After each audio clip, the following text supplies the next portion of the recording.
Hey guys, thanks for tuning in. This is Optibotimus coming with another video review. And today we're going to be taking a look at the new Transformers Combiner Wars Leader Class Thundercracker. Basically a repaint and retool of the Leader Class Jetfire. As you can see, Thundercracker comes in the nice new black package. You got the smaller image just of his face right there. You got the Transformer logo here on the side, as well as the Generation logo right up there.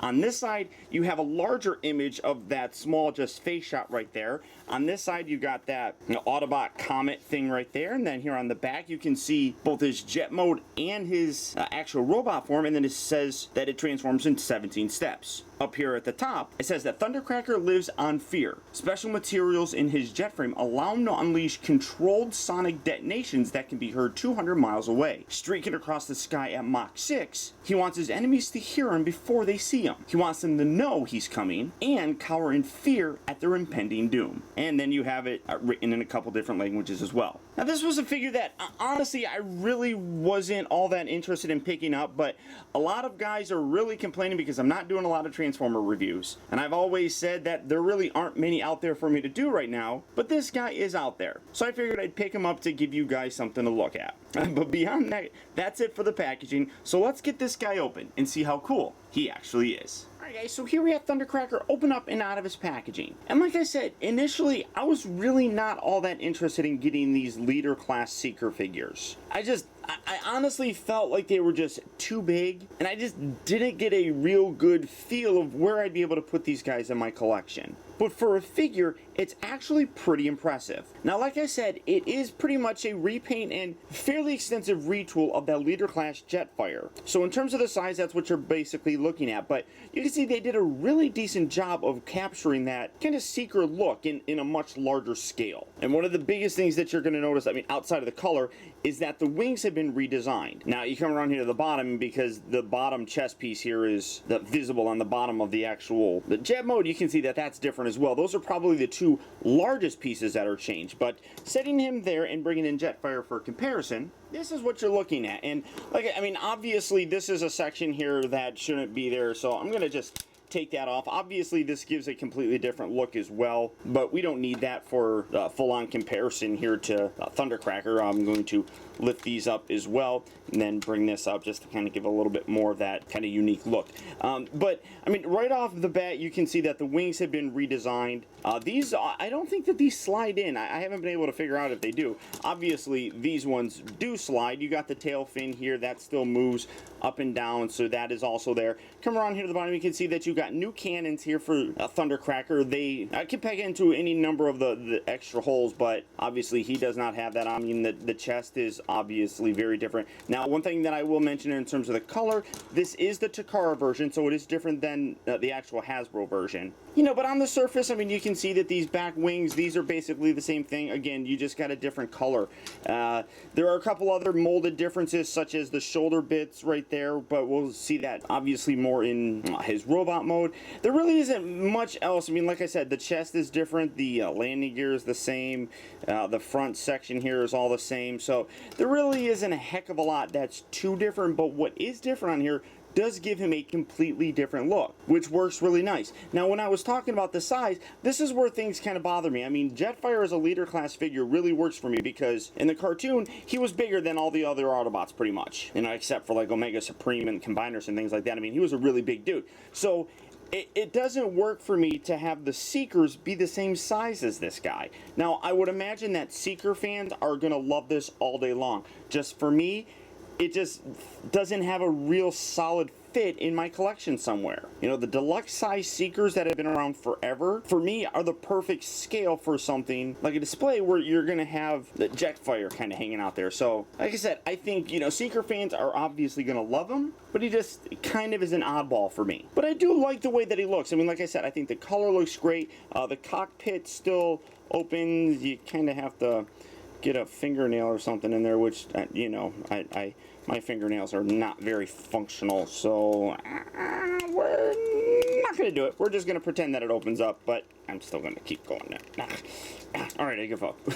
But the colors look really good. I like the red on here. You got the nice Decepticon logos there. I really like what they did with the tail fins here, giving the color on there.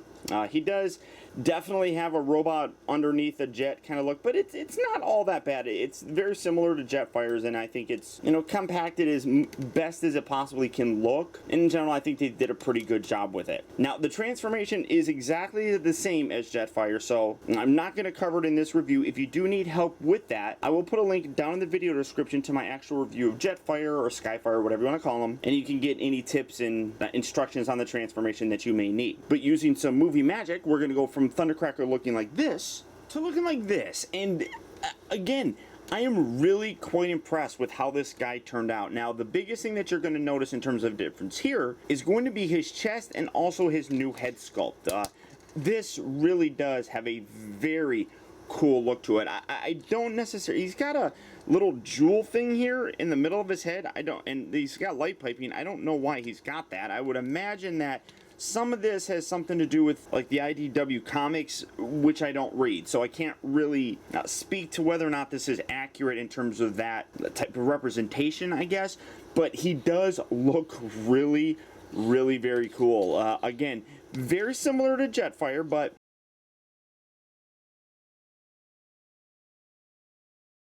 and here we have Jetfire or Skyfire, and yeah, I mean, you can see the similarities between the two. I mean, they share basically the same mold, but all in all, it is enough of a difference here that really does make me actually appreciate this figure a lot more. Now, in here, in his robot mode, like I said, you do see the biggest difference being the chest as well as the head, and then these sections up here are also new. Pretty much everything else, though, that I can see in robot mode is identical to Jetfire, so those are the biggest differences, but you can do some different things to really even differentiate him a little bit more. You know, for example, he does have these leg guns that these can remove. These are all tabbed in just like they were on Jetfire, so you can take that off and that instantly makes him look different, although it does kind of make him look a lot more top bulky, kind of giving him thin legs.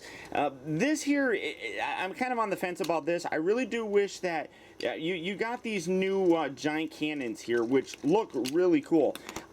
I do wish, and they got the little peg hole right down here. I do wish that they remolded something up here so that you could actually peg it up higher on them, because I do like these for his null rays, I guess, but because they're all the way down here, it kind of throws that look off a little bit, especially if you're going to pose them. So you can take these off. You can use these, obviously, as you can see, for the null rays, but they come all the way down here on his forearm, which looks weird.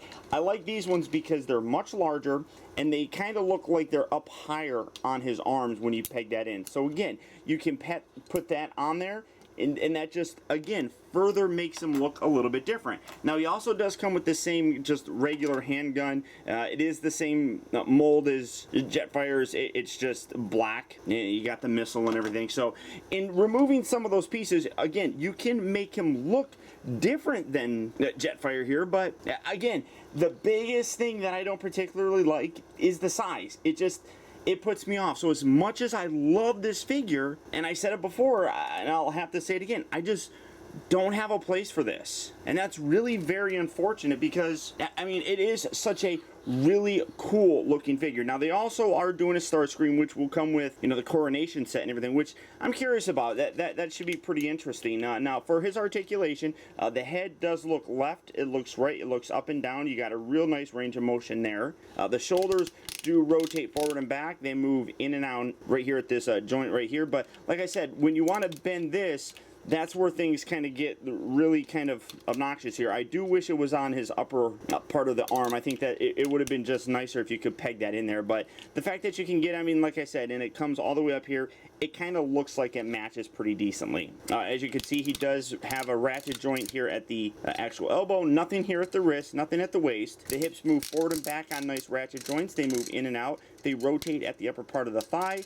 They bend here at the knee, and then the feet have two different hinges in there. One is more for the transformation than anything else, but you can get a couple double ankle joint poses or something like that. So, I mean, all in all, I really do dig the way that the guy looks. I think he came out very nice, and I was really against getting them because, like I said, it just doesn't have a spot for me. But that doesn't mean that I don't think that the figure is a good figure. And if you are, like I said, a Seeker fan, this is definitely one I think that a lot of those kind of niche collectors are absolutely going to love. And all in all, I think it ultimately depends on what you want for your collection. If this is something that you're interested in, he is available right now at various retail locations. Or as always, there's Big Bad Toy Store. So all you have to do is click on the link down in the video description. You'll go to Big Bad Toy Store where you can check out availability on this guy as well as the rest of their Combiner Wars line. But beyond that, guys, that's about it. So once again, I want to thank you for tuning in. This has been Optibotimus, and until next time,